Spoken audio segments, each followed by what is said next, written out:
ಏನು ಹೇಳೋದು ಗೊತ್ತಾಗ್ತಿಲ್ಲ. ಅಂದರೆ ಪ್ರಗತಿ ಹೇಳಿದಾಗೆ ಒಂದು 6 ತಿಂಗಳು 3 ತಿಂಗಳು ಒಂದೊಂದು ಪ್ರೆಸ್ ಮೀಟ್ ನಡೀತಾ ಇತ್ತು. ಒಂಥರ ಟಚ್ ಹೋದಂಗೆ ಆಗ್ಬಿಟ್ಟಿದೆ. ಲಿಟ್ರಲಿ ಎಲ್ಲ ಊರಿಂದ ಬಸ್ ಟೈಮ್ ಬೆಂಗಳೂರಿಗೆ ಬಂದಾಗ ಹೆಂಗೆ ಫೀಲ್ ಇದೆಯೋ ಅದೇ ಥರ ಫೀಲಿಂಗ್ ಇದೆ ಇವಾಗ. ಇಲ್ಲಿ ಬಂದರೆ ಎಲ್ಲ ಸರ್ಕಲ್ ಒಂದೇ ಥರ ಕಾಣಿಸೋಕೆ ಶುರುವಾಗಿದೆ. ಎಲ್ಲೂ ಹೋಗೋಕ್ಕೂ ಆಗ್ತಿಲ್ಲ. ಬಂದರೆ ಅಜಿನಿ ಸ್ಟುಡಿಯೋ ಮನೆಗೂ ಹೋಗಲಿಲ್ಲ. ಸೊ 3 ವರ್ಷ ಅಲ್ಲ, ಪಂಚವಾರ್ಷಿಕ ಯೋಜನೆ 5 ವರ್ಷ, 5 ವರ್ಷದ ಜರ್ನಿಲಿ ಲಿಟ್ರಲಿ ಥ್ಯಾಂಕ್ಸ್ ಹೇಳೋಕ್ಕೆ ಶುರು ಮಾಡಿದ್ರೆ ಅದಕ್ಕೆ ಕೆಲವಷ್ಟು ದಿನ ಬೇಕು ಅಂತ ಅನ್ಕೊಳ್ತೀನಿ ನಾನು. ಅಂಥ ದೊಡ್ಡ ಜರ್ನಿ ಮೋಸ್ಟ್ಲಿ ಈ ಸಿನಿಮಾ ಕಂಪ್ಲೀಟ್ ಮಾಡೋಕ್ಕೆ ಆಗ್ತಿರ್ಲಿಲ್ಲ.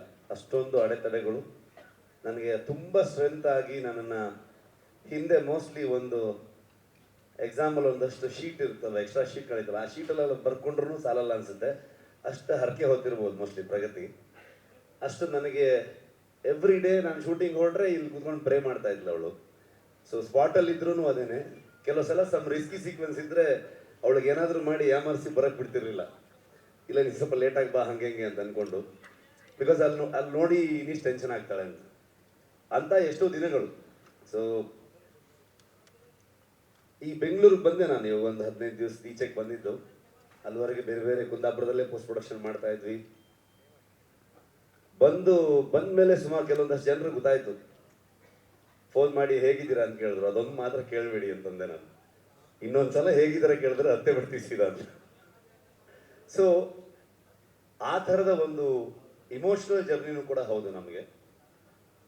ಎಲ್ಲರೂ ಹೇಳ್ತಾ ಇದ್ರು, ನಿಮ್ಮಿಂದ ಹಿಡಿದು ಇಲ್ಲಿ ಪ್ರತಿಯೊಬ್ಬರು ನನ್ನ ಹೆಸರನ್ನು ಹೇಳ್ತಾ ಇದ್ರು, ನನ್ನಿಂದ ಅಂತ ಹೇಳ್ತಾ ಇದ್ರು. ಖಂಡಿತವಾಗ್ಲೂ ಅಲ್ಲ. ಇದು ಇಡೀ ತಂಡ ನನಗೆ ಲಿಟ್ರಲಿ ಶೋಲ್ಡರ್ ಆಗಿ, ಪಿಲ್ಲರ್ಸ್ಗಳಾಗಿ. ನನ್ನ ಮಕ್ಕಳನ್ನ ನೋಡೋಕ್ಕೂ ನನ್ನ ಹತ್ರ ಟೈಮ್ ಇಲ್ಲ, ಅವರು ಸ್ಕೂಲ್ಗೆ ಹೋಗೋದು ನೋಡೋಕ್ಕೂ ಟೈಮ್ ಇಲ್ಲ. 5 ವರ್ಷದಿಂದ ಸಿನಿಮಾ ಮಾಡ್ತಾನೆ ಇದ್ದೀನಿ. ಆ ಎಲ್ಲ ಜವಾಬ್ದಾರಿಯನ್ನು ಲಿಟ್ರಲಿ ನನ್ನ ಹಿಂದೆ ಒಂದು ಶಕ್ತಿಯಾಗಿ ಪ್ರಗತಿ ನೋಡ್ಕೊಂಡು ಹೋಗ್ತಾ ಇದ್ಲು. ಈ ಕಡೆ ಸ್ಪಾಟ್ಗೂ ಬರ್ತಾ ಇದ್ಲು, ಕೆಲಸನೂ ಮಾಡ್ತಾ ಇದ್ಲು. ನನ್ನ ರೈಟರ್ಸ್ಗಳು ಅವ್ರ ಫ್ಯಾಮಿಲಿ ಎಲ್ಲವನ್ನ ಬಿಟ್ಟು ಬಂದು ನನ್ನ ಜೊತೆಗೆ 5 ವರ್ಷದಿಂದ ಇರ್ತಾನೆ ಇದ್ದಾರೆ.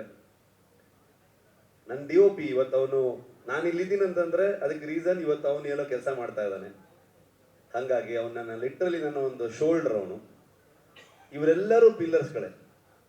ವಿನೀಶ್ ಬೆಂಗ್ಲಾನ್ ಅಂತ ಈ ಸಿನಿಮಾದ ಪ್ರೊಡಕ್ಷನ್ ಡಿಸೈನರು. ಇವತ್ತು ಧರಣಿ ಇದ್ದಾನೆ. ನಮ್ಮ ಇಡೀ ತಂಡ ತುಂಬ ದೊಡ್ಡ ತಂಡ ಅದು. ನನ್ನ ಡೈರೆಕ್ಷನ್ ಟೀಮು, ಆರ್ಟಿಸ್ಟ್ಗಳಾಗ್ಬೋದು,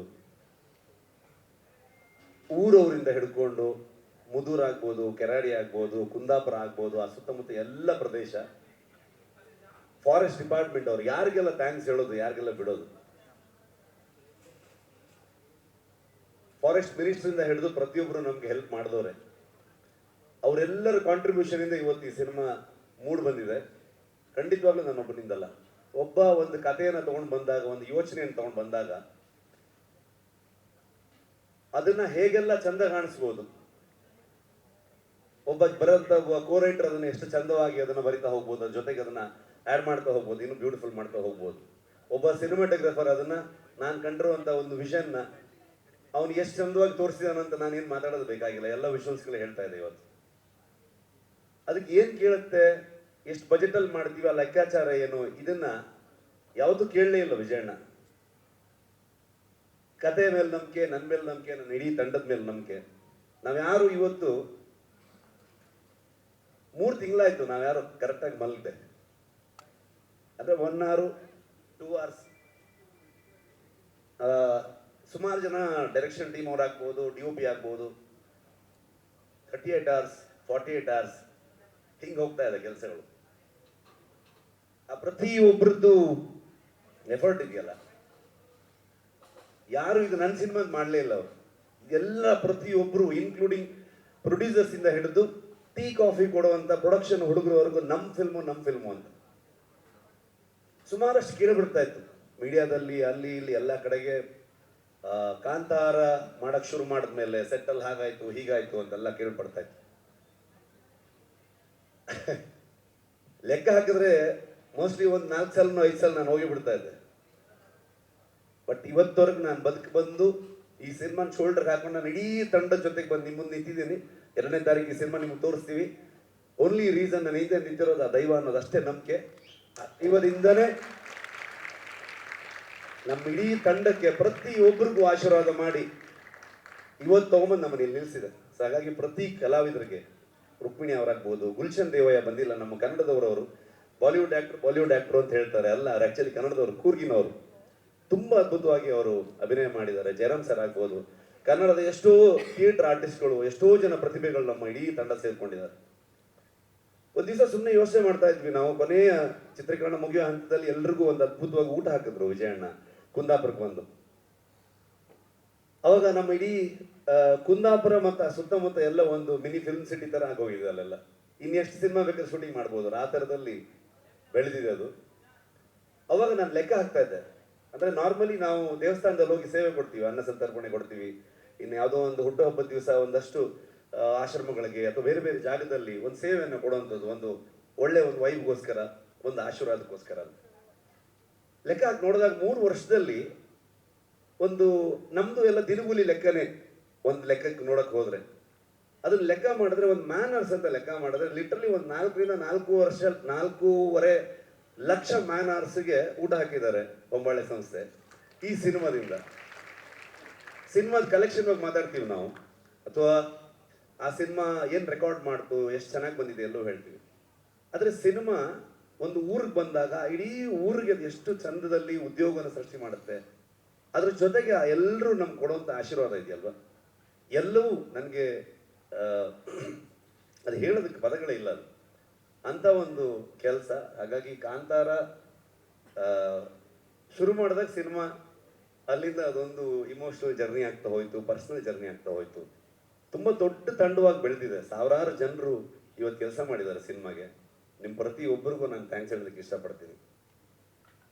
ಟ್ರೈಲರ್ ಬಿಡುಗಡೆ ಬಂದಾಗ, ಕಾಂತಾರ ಫಸ್ಟ್ ರಿಲೀಸ್ ಆದಾಗಲೂ ಕೂಡ ಎಲ್ಲರೂ ಕೇಳಿದಾಗ ನಾನು ಹೇಳಿದ್ದು ಒಂದೇ ಒಂದು ಮಾತು, ಇದು ಇಷ್ಟು ದೊಡ್ಡದು ಆಗೋದಕ್ಕೆ, ಇವತ್ತು ಇಷ್ಟು ದೊಡ್ಡ ಬಜೆಟಲ್ಲಿ ಸಿನಿಮಾ ಆಗ್ಬೋದು, ಎಲ್ಲವನ್ನ ಸುಮಾರು ಜನ ಮಾತಾಡ್ತಾರೆ, ಇಷ್ಟು ದೊಡ್ಡ ಸ್ಕೇಲು ಅದು ಇದೆಲ್ಲ ಅಂತ ಅಂದ್ಕೊಂಡು, ವಿಶ್ವ ಮನ್ನಣೆ ಇವೆಲ್ಲವೂ ಇರ್ಬೋದು.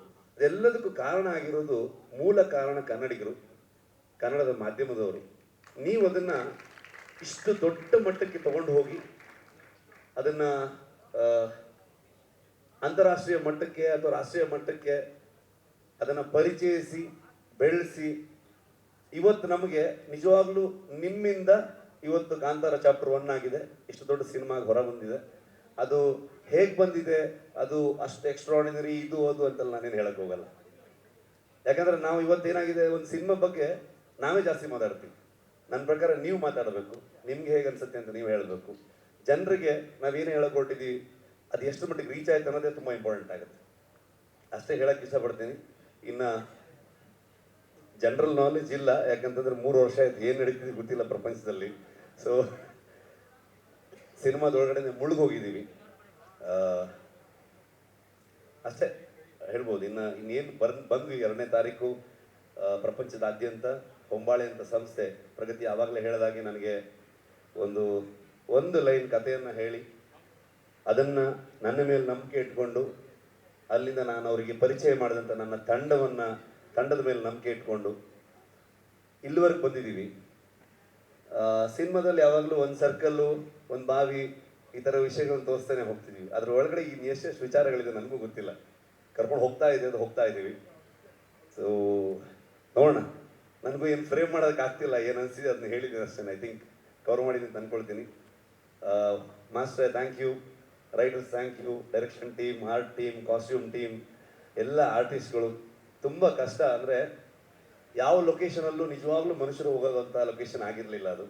ಇಡೀ ಇಷ್ಟು ತಂಡ, ಸ್ಪೆಷಲಿ ಪ್ರೊಡಕ್ಷನ್ ಕಡೆಯಿಂದ ಆದರ್ಶ ಆ್ಯಂಡ್ ಟೀಮು, LPಸು, ನಿಮ್ಮೆಲ್ರಿಗೂ ಆ ಲೊಕೇಶನ್ಗಳನ್ನ ಫೈಂಡ್ ಔಟ್ ಮಾಡಿ ಅಲ್ಲಿ ಬೇಕಾಗಿರೋಂಥ ಅರೇಂಜ್ಮೆಂಟ್ಸ್ಗಳನ್ನ ಮಾಡಿರೋದು. ಸೊ ಅದಕ್ಕೆಲ್ಲ ಅದನ್ನು ಮರೆಯೋದಕ್ಕೆ ಆಗಲ್ಲ. ಅದು ಇನ್ನೊಂದ್ಸಲ ಮಾಡೋಕ್ಕಾಗತ್ತಂತೂ ಹೇಳೋಕ್ಕಾಗಲ್ಲ, ಅಷ್ಟು ಅದ್ಭುತ ಅದು. ಎಲ್ಲ ಮ್ಯಾನೇಜರ್ಸ್ಗಳಿಗೆ, ಲೋಕಲ್ ಕೋಆರ್ಡಿನೇಟರ್ಸ್ಗಳಿಗೆ, ಊರಿನವ್ರಿಗೆ, ಡಿಪಾರ್ಟ್ಮೆಂಟ್ ಅವ್ರಿಗೆ, ಇನ್ನು ಯಾರ್ಯಾರ ಬಗ್ಗೆ ಅಂತ ಹೇಳಿ ನಾನು. ಥ್ಯಾಂಕ್ ಯು ವಿಜಯಣ್ಣ, ಥ್ಯಾಂಕ್ ಯು ಸೋ ಮಚ್. ನಮ್ದಲ್ಲ ಇದು, ಅವ್ರ ಫಿಲ್ಮು, ಅವರಿಂದನೇ ಈ ಸಿನಿಮಾ ಆಗಿದೆ, ಅವರೇ ಅದನ್ನು ತಗೊಂಡು ಹೋಗ್ತಾ ಇದ್ದಾರೆ. ಸೊ ಅವರಿಂದ ಅವ್ರಿಗಾಗಿ ಅಂತ ಅಂದ್ಕೊಂಡು ಹೇಳೋದಕ್ಕೆ ಇಷ್ಟಪಡ್ತೀನಿ ನಾನು ಅಷ್ಟೇ. Thank you. ರಿಷಬ್ ಅವರೇ, ನೀವು ಹೇಳಿದ್ರಿ ಮೂರಲ್ಲಿ. ಇನ್ನಷ್ಟು ಹೆಚ್ಚಿನ ಮಾಹಿತಿಗಾಗಿ ಫಾಲೋ ಮಾಡಿ ಬ್ರಿಗೇಡ್ ನ್ಯೂಸ್ ಕನ್ನಡ.